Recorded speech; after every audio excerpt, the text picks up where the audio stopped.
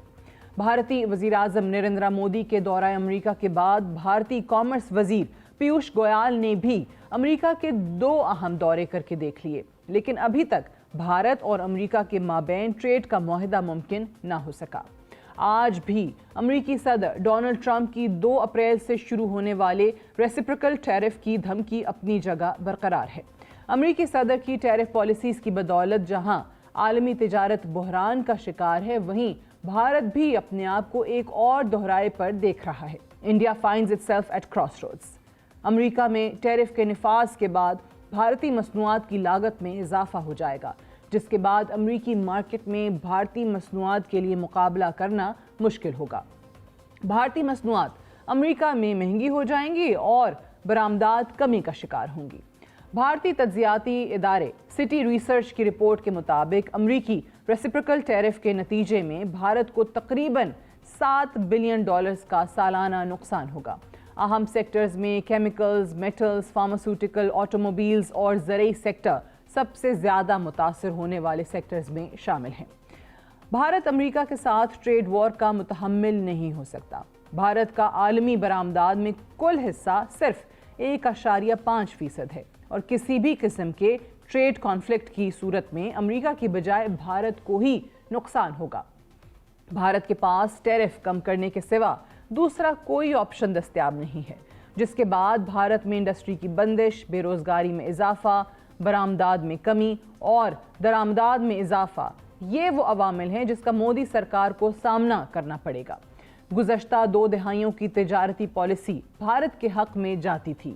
امریکہ کی طرف سے بھارت کو بہت ساری مصنوعات پر ڈیوٹی فری ایکسیس بھی میسر تھا، لیکن اب بزنس ایز یوزول نہیں چلنے والا۔ 1991 کے بھارتی معاشی بحران کے 34 برس بعد بھارت کے لیے ایک نیا معاشی بحران کھڑا ہو چکا ہے اور بھارتی معاشی ماہرین کے پاس کوئی بہتر لاہ عمل موجود نہیں۔